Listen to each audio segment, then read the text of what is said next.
Wise man once said, Ang kapanahunan at ang katapusan ng lahat ng bagay. Sa bawat bagay ay may kapanahunan, at panahon sa bawat panukala sa silong ng langit. Panahon ng kapanganakan, at panahon ng kamatayan, panahon ng pagtatanim, at panahon ng pagbunot ng itinanam.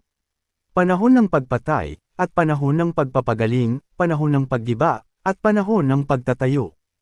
Panahon ng pag-iyak, at panahon ng pagtawa, panahon ng pagtangis, at panahon ng pagsayaw. Panahon ng paghahagis ng mga bato, at panahon ng pagpipisan ng mga bato, panahon ng pagyakap, at panahon ng pagpipigil sa pagyakap. Panahon ng paghanap, at panahon ng pagkawala, panahon ng pag-iingat, at panahon ng pagtatapon. Panahon ng pagpunit, at panahon ng pananahi, panahon ng pagtahimik, at panahon ng pagsasalita.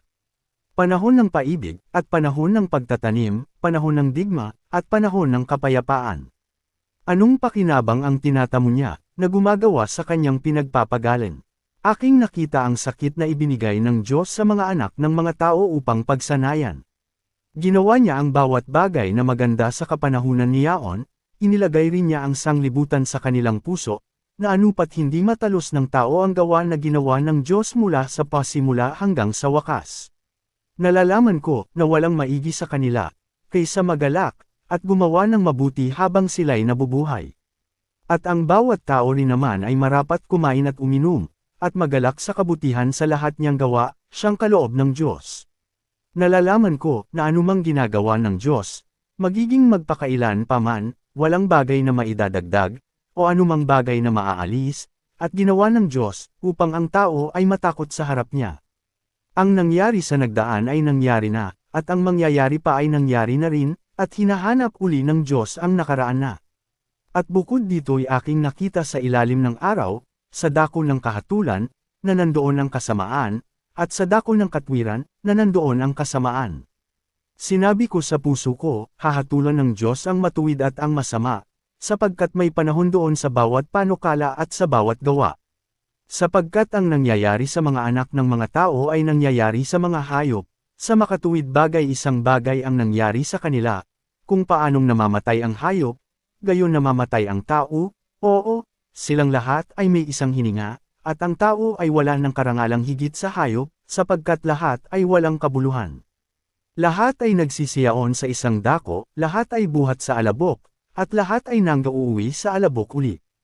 Kaya't aking nakita, na walang bagay na maigi, kundi ang tao ay magalak sa kanyang mga gawa, sapagkat siyang kanyang bahagi, sapagkat sinong magbabalik sa kanya upang makita ang mangyayari pagkamatay niya. Maigi ang isang dakot na may katahimikan, kaysa dalawang dakot na may kahirapan at walang kabuluhan. Dalawa ay maigi kaysa isa, sapagkat sila'y may mabuting kagantihan sa kanilang gawa. Sapagkat kung sila'y mabuwal, ibabangon ng isa ang kanyang kasama, ngunit sa aba niya, na nag-iisa pagka siya'y nabuwal, at walang iba na magbangon sa kanya.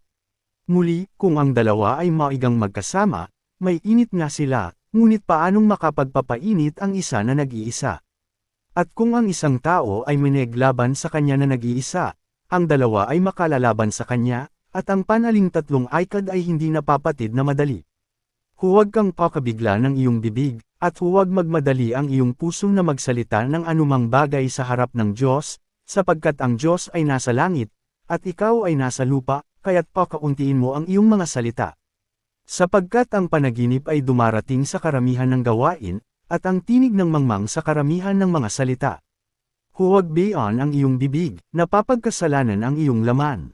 Maigi nga ang ikaw ay huwag manata, kaysa ikaw ay manata at hindi tumyupad. Huwag bayan ang iyong bibig, napapagkasalanan ang iyong laman.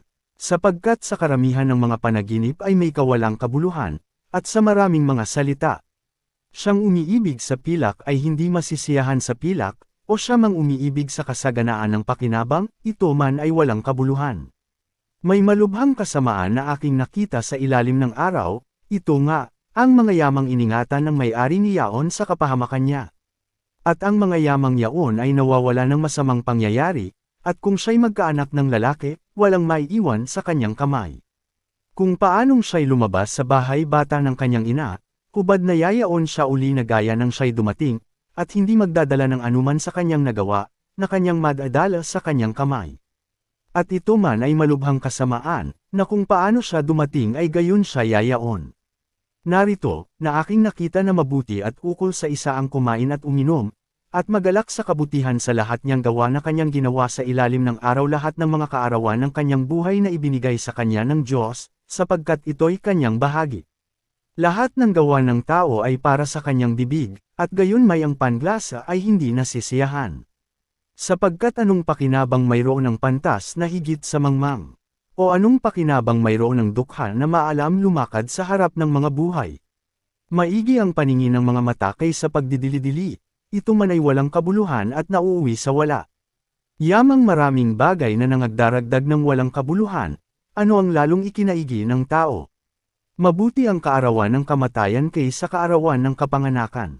Kapanglawan ay maigi kaysa pagtawa, sapagkat sa kapanglawan ng mukha ay sumasaya ang puso. Ang puso ng pantas ay nasa bahay ng tangisan, ngunit ang puso ng mangmang ay nasa bahay ng kasayahan. Maigi ang wakas ng isang bagay kaysa pasimula niyaon. Tunay na walang matuwid sa lupa, na gumagawa ng mabuti, at hindi nagkakasala. Lahat ng mga bagay ay nagsisidating na para sa lahat, may isang pangyayari sa matuwid at sa masama, sa mabuti, at sa malinis, at sa marumi. Ito'y isang kasamaan sa lahat na nalikha sa ilalim ng araw, na may isang pangyayari sa lahat. Ang mga patay na langaw ay nagpapabaho sa ungwento ng manggagawa ng pabango, gayon ang munting kamangmangan ay sumisira ng karunungan at karangalan. May isang kasamaan, na nakita ko sa ilalim ng araw na tila kamalian na nanggagaling sa pinuno. Ang mangmang ay nauupo sa malaking karangalan, at ang mayaman ay nauupo sa mababang dako. Nakakita ako ng mga alipin na nakasakay sa mga kabayo, at ng mga pangulo na nagsisilakad sa lupa na gaya ng mga alipin. Ikaw ay magalak, o binata, sa iyong kabataan, at pasayahin ka ng iyong puso sa mga kaarawan ng iyong kabataan, at lumakad ka ng mga lakad ng iyong kalooban, at sa paningin ng iyong mga mata, ngunit talastisan mo na dahil sa lahat ng mga bagay na ito ay dadalhin ka ng Diyos sa kahatulan. Lahat ay narinig, ikaw ay matakot sa Diyos, at sundin mo ang kanyang mga utos, sapagkat ito ang buong katungkulan ng tao.